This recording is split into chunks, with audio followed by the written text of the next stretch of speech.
Nos últimos meses, anos, a gente começa a perceber que a política se utiliza muito de verdadeiras cortinas de fumaça. O que está acontecendo com o ex-presidente Bolsonaro, na minha visão, é absurdo, é insano. Muitas pessoas me perguntam, principalmente alguns seguidores aqui, colocam no canal, mas espera aí, Sandro, você declara abertamente que você não é bolsonarista, mas você defende o Bolsonaro e muito, como advogado, no caso aí das joias, da ABIN paralela e outras questões, o Felipe Martins, enfim, você vem se opondo aí às decisões do Supremo Tribunal Federal, falando que você não concorda com tais decisões. Mas se você não é bolsonarista, por que você defende isso? E a resposta é simples: eu não gosto de injustiça. O que está acontecendo com o ex-presidente Bolsonaro é uma das maiores injustiças que a gente já teve notícias, assim, a nível de perseguição a presidentes da República. Muita gente vai falar, mas durante a Lava Jato não foi a mesma coisa. Tá, durante a Lava Jato eu nem advogado era, primeiro passo. Segundo, o Bolsonaro não está sendo acusado aqui de corrupção do Petrolão, do Mensalão, nem nada disso, e não teve delação premiada comprovando ou devolvendo os escândalos de corrupção, não. Então são coisas diferentes, só para deixar claro. Mas vamos começar a entender e eu vou provar para você. Até a Folha de São Paulo acredita na inocência do Bolsonaro. E eu vou te mostrar isso nessa matéria. Folha de São Paulo. Implicação criminal de Bolsonaro sobre joias e reunião pró-Flávio gera divergência. A reunião pró-Flávio é a da ABIN paralela. Olha o que diz a matéria. As implicações criminais contra Jair Bolsonaro nas investigações sobre a venda de joias que havia recebido enquanto presidente e, no caso da ABIN paralela, dividem especialistas ouvidos pela Folha de São Paulo. Por um lado, há a tese de que o ex-mandatário cometeu crimes em série nas duas situações e que estão sob apuração da Polícia Federal e da PGR, que é a Procuradoria-Geral da República.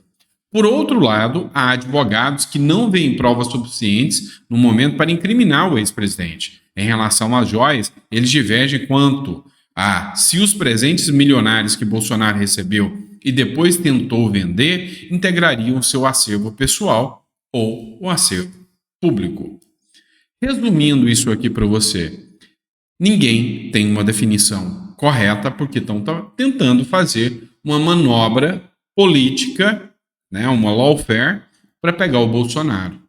Então, a partir do momento que eu tenho juristas dizendo não, isso não é crime, e outros juristas dizendo não, isso é crime, a questão não é sobre o fato, o que Bolsonaro fez ou não, é sobre a interpretação da lei. E aí, para quem não entende de direito, existe um princípio que se chama indúbio pro réu. Se eu tenho dúvida na aplicação da própria lei, é o réu que vai ser beneficiado. Foi o que aconteceu com Lula, tá? No caso do relógio, a própria TCU, Tribunal de Contas da União, falou que o Lula podia ficar com o relógio. Então, assim, não existe uma tipificação penal na qual o Bolsonaro incorreu. E o que está acontecendo, na minha visão, é uma nítida perseguição. A própria Folha de São Paulo falou, cara, é interpretativo. E aí vão interpretar para condenar o Bolsonaro, para incriminar o Bolsonaro na interpretação da lei? Quanto aos fatos, é outra coisa. Não, o Bolsonaro sabe que as joias não eram dele e que ele pegou as joias, então ele cometeu um peculato, certo? Tá, agora é saber se o Bolsonaro mesmo que cometeu ou não. Mas aqui já está tipificado em lei, é outra coisa. Aí tem a discussão jurídica, se foi ele, se não foi ele. Agora aqui a discussão é sobre a lei. Isto é crime ou não? Tá. Se for o Lula, não é crime. Se for o Bolsonaro, é crime. Então, se você me pergunta por que, mesmo não sendo bolsonarista, eu defendo o Bolsonaro, é porque, para mim, tem cara, jeito e cheiro de perseguição e não de aplicação da lei. E aí, estratégia de política é estratégia de política. Até o próprio jornal Metrópolis traz um pouco disso para a gente. ABIN paralela. Bolsonaristas tentam inverter o ônus para o Haddad. Porque o que aconteceu? Eles tentaram incriminar, inclusive, a advogada do Bolsonaro, que queria informações da polícia, né, da Receita Federal, perdão. E agora, o que se tem de informação é que houve uma busca, até então ilegal, porque não teve determinação judicial, contra o Flávio Bolsonaro. Ou seja, a Receita Federal quebrou os sigilos do Flávio Bolsonaro, mesmo sem autorização judicial. Deputados, né, e aqui foi o Gustavo Gaia e a Júlia Zanata, entraram com a representação para o Haddad e falou: Haddad, é para você me explicar uma coisa. Durante aquele período, o único que foi investigado, que teve quebra do sigilo e que a Receita Federal foi para cima, foi o Flávio Bolsonaro ou outros também tiveram? Porque se outros também tiveram, beleza. Agora, se foi uma busca contra o Flávio Bolsonaro sem autorização judicial, há uma ilegalidade aqui, não há? Então, não há crime em que as advogadas busquem saber o que está acontecendo. Então, assim, tudo isso que está acontecendo é muito, muito estranho. Sabe, são fatos esdrúxulos. Então, é por isso que eu estou aqui falando. Olha, na minha visão, é uma perseguição descarada que estão fazendo. Se não fosse essa a minha visão, eu ia falar para vocês abertamente. Queria era ver o Bolsonaro atrás das grades se ele tivesse cometido um crime, mas não cometeu. Não cometeu. Então, inventar um crime só porque é o Bolsonaro, aí, meu amigo, desculpa, mas eu não vou apoiar isso. E eu tô vendo gente aí que é para ser até instruído, né? Fica falando de joias do Bolsonaro, esquece de falar do Lula. E eu tô falando a galera do MBL, Nando Moura, dentre outros aí que ficam, mas o Bolsonaro, tá, mas espera aí. Quem tá falando? Eu tô falando do prisma jurídico, tá? Do prisma jurídico. Vocês acham certo pegar uma lei e interpretar essa lei agora porque é conveniente? Tá de sacanagem, né? Tá de brincadeira. Vamos falar do Haddad? Bora lá. A avalanche de memes transforma Haddad em piada e expõe a incapacidade do governo em lidar com as redes. Na minha visão, não transformou nada, expôs, né? O Haddad aqui. Essa é a minha visão. O humor é a linguagem mais eficaz da internet. Utilizá-lo como forma de ação contra adversários políticos é uma estratégia certeira para disseminar uma mensagem. Quando a criatividade irônica e divertida encontra o imaginário das pessoas, é receita infalível. Foi isso que fez com que o ministro da Fazenda, Fernando Haddad, se tornasse o alvo de uma grande campanha difamatória, o que o acusa, por meio de memes, de se dedicar ao aumento de imposto, taxando, sobretudo, o consumo dos mais pobres. Pois é, eu acho que o Sérgio De Nicoli, ele deveria aprender um pouco com o William Vac, que falou, olha, quando o humor encontra a realidade, é o campo fértil perfeito para os memes nascerem. E a realidade é que o Haddad está aumentando imposto no brasileiro. Cara, vocês só podem estar brincando que vocês não percebem que a arrecadação está nas alturas e não foi porque a produção brasileira aumentou, foi porque os impostos aumentaram. Então, assim, cá entre nós, os memes não transformaram o Haddad em nada, expuseram o que ele já era aqui, alguém que cobra mais impostos do que o normal. É simples assim. Vamos falar de política internacional? Vamos falar do Biden um pouquinho? Pois é. Tudo indica, né? E aqui é o site Extrema Esquerda Fórum que está falando, que o Biden vai deixar a disputa contra Trump até o domingo agora, até amanhã. É o que os aliados próximos estão avaliando. Segundo eles, o Biden está isolado, foi abandonado pela esquerda no estado de Delaware. Após ser diagnosticado com Covid, o presidente Joe Biden deve anunciar até o próximo domingo sua desistência de concorrer a um novo mandato na Casa Branca. E aí fica aquela boa e velha dúvida, né? Quem vai tomar conta, né? Quem vai assumir ali o lugar do Biden? A Kamala Harris? A Michelle Obama? Não sei. Sei que qualquer um que assumir vai ser quase impossível enfrentar o Donald Trump, depois do que aconteceu e depois da pífia mesmo, apresentação ou gestão feita pelos democratas nos Estados Unidos. Vamos lá, pessoal. Vou trazer uma matéria do Metrópolis para você. Tem um assunto que não tem nada a ver com o canal, mas como esbarrou na política, a gente precisa conversar. Moda, tá? Moda. E olha que eu sou um cara mais fora de moda que você possa imaginar, mas vamos lá. O que aconteceu? O Brasil vai mandar os seus jogadores para a Olimpíada. E aí a delegação brasileira vai usar alguns trajes, né? A Riachuelo, que é uma loja de departamento, desenvolveu os uniformes dos atletas para a cerimônia de abertura do evento, que acontecerá em Paris, na França, em 26 de julho.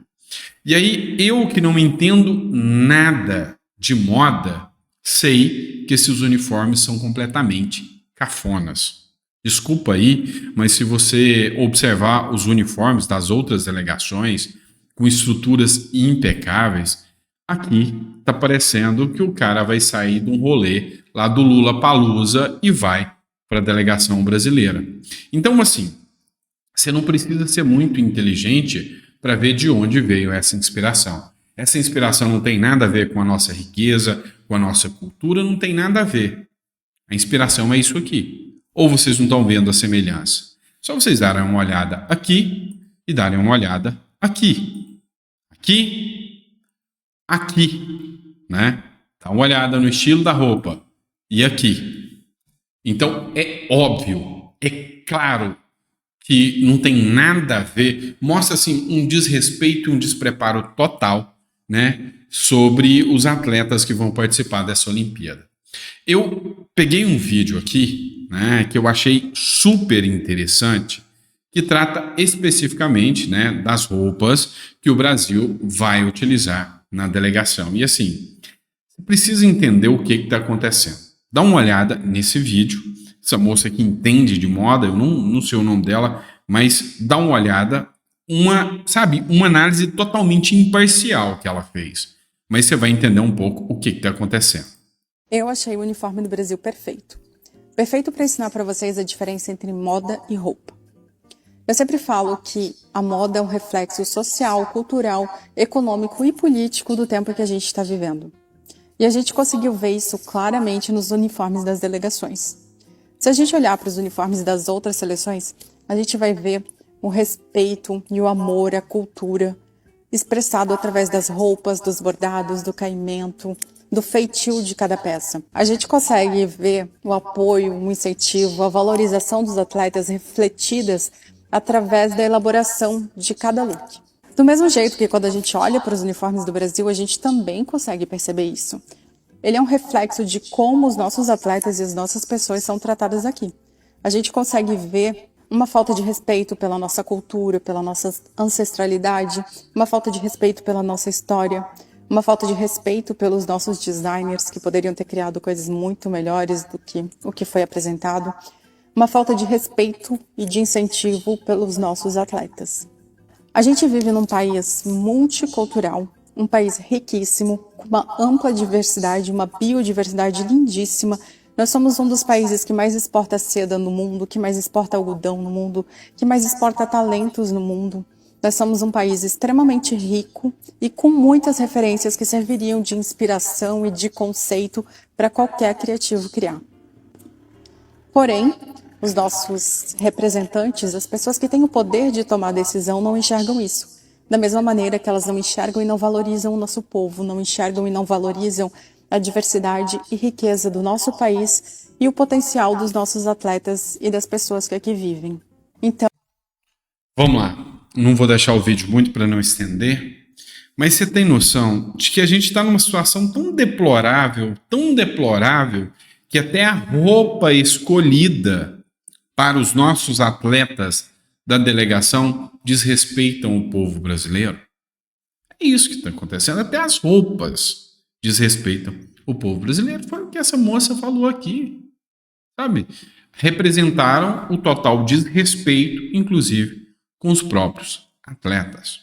Então, assim, eu não consigo enxergar em sã consciência, né, como é que as pessoas não conseguem perceber o absurdo, né, o momento caótico que nós estamos vivendo nesse último ano e meio, nesses últimos meses, sabe? É uma gente que, sinceramente, sabe, não entendeu o respeito, os valores, sabe, a liturgia de que é um atleta ir para uma competição olímpica. E, desculpa aí, mas para mim, quiseram agradar a Janja. Como disse o Lula, né, o próprio Lula disse que quem define tudo no governo dele é a Janja, né? E a gente sabe, o futuro que o Lula quer para a Janja é colocar ela como sua sucessora. De ruim para ruim é a mesma coisa, mas ou pode piorar, não sei nem se dá para piorar. Mas infelizmente a gente vê um governo ideológico que não respeita, que não observa, sabe? Nem os próprios atletas olímpicos brasileiros. Pelo menos essa é a minha visão, tá bom? Abraço pessoal, fica com Deus e até o próximo editorial.